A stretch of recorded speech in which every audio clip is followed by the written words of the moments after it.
Time now to take a look at what's grabbing the main pages of the French papers. With us in studio is France Vallaud. Hi, Yves. France.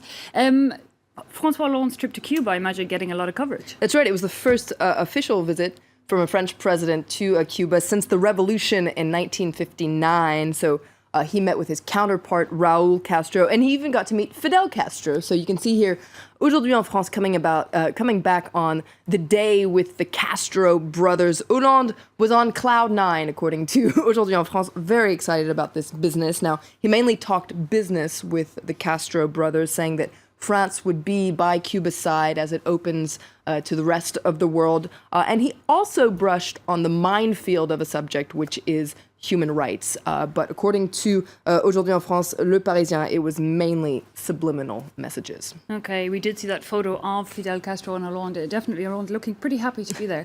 Now, his visit to Cuba comes just a couple of days after a visit to the Middle East. That's right. Just last week, he was on an official visit to Qatar and Saudi Arabia. So what is all this about? Well, you can read more about it here in Le Figaro. From Riyadh to Havana, Paris Paris Hollande, that being, is on a diplomatic role. All this is part of an opportunist diplomacy, according to Le Figaro. It's being put in place essentially to push France's reputation as a military and a diplomatic power. So in Cuba, for instance, essentially what France is trying to do is put its foot in the door, according to Le Figaro. It wants to take advantage of this opening that's happening in Cuba, all the while counterbalancing the influence of the United States in the region. Now, in the Middle East, what's happening is that France is taking advantage of a drop in American popularity to cozy up to American rivals like Saudi Arabia. Now, Le Figaro says this opportunist diplomacy is very good for business, for French businesses, etc., but it's not so good for France's reputation as being a defender of human rights.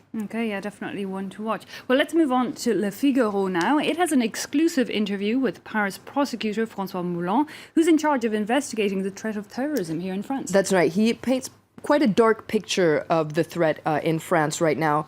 You can see Le Figaro talking about how the Paris prosecutor is sounding the alarm over terrorism. There is no reason to be optimistic, according to Francois Molins. The threat of terrorism has never been bigger. Now, according to him, and you can see his interview right here, 1,636 French people are currently implicated in jihadist networks in Syria and Iraq, and many of them are coming back. That's the number, the figure that you can see in the headline, that 306, that's 306 jihadists that have come back from fighting in Syria that are actively being searched for, according to Francois Molins. What's terrifying about the threat, according to him, is that this is a form of low-cost terrorism, and it's very hard to detect. He says that 20 and 30 years ago, we were dealing with very clear cells that were well identified and well organized. Now we're facing individuals who are very well trained, but concealed, and they're very hard to find. Indeed, it's no longer an army, it's these pockets. So one wonders, how does a government cope with this kind of, especially the returning jihadists? Well, so far, the government strategy has been to treat these returning jihadists as criminals. Now authorities are considering a less repressive approach, and you can read more about it here, once again, in Le Figaro.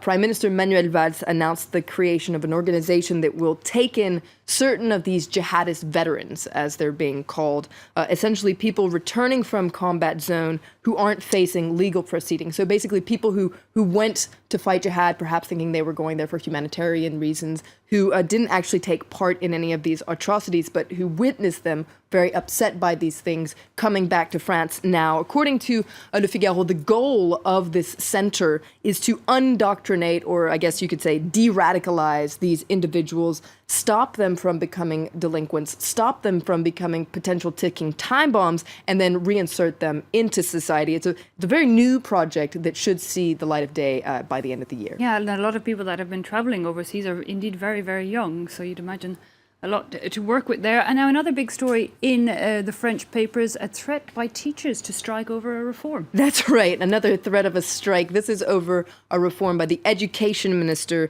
Vallaud-Belkacem. Now, this is a reform that should go into effect in 2016. Rarely has a reform ruffled so many feathers, according to Le Parisien. It's quite a complex reform. So you can see here they're saying everything you should know about the reform. It's quite a good reader if you want to understand the very complexities of this reform. Why is it so explosive? Well, a lot of changes are in the pipelines, according to Le Parisien. Now, there are a lot of changes, but there are also a lot of rumors circulating. So Le Parisien tries to set things straight. For instance, one thing that is going to happen is that bilingual classes will be canceled. But there were rumors that Latin classes and Christian studies classes would be canceled. They're still going to be in the program, but there will be new classes in the program as well. For instance, classes on Islam, etc. That is one thing that is ruffling some feathers. Another thing that has upset people is the fact that the number of hours of math and French will be cut down, and that indeed is going to happen in this reform. Now, the Education Minister has drawn a lot of criticism, but one paper is looking at whether or not she might actually be right. That's right. This is Libération, the left-leaning paper.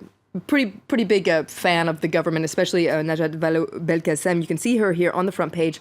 What if she was right, actually? Now, Libération points out that the debate about her project, what it really is a fight between two irreconcilable concepts of education, essentially an elitist concept of education versus an equalitarian system of education. And Le Figaro, Libération rather, says the truth of the matter is currently the French system is not a very fair system. A student's background or class will have a lot more say in their future than their education. And according to Libération, there really isn't enough social mixing in French classes, and that is exactly what this reform wants to change. So why not give her a chance? Maybe she'll manage to set things straight. I have to say, I'm all for the mix of people in school. Okay, we're going to have to leave it there. Florence Villeneuve, thanks indeed for that review of the French papers.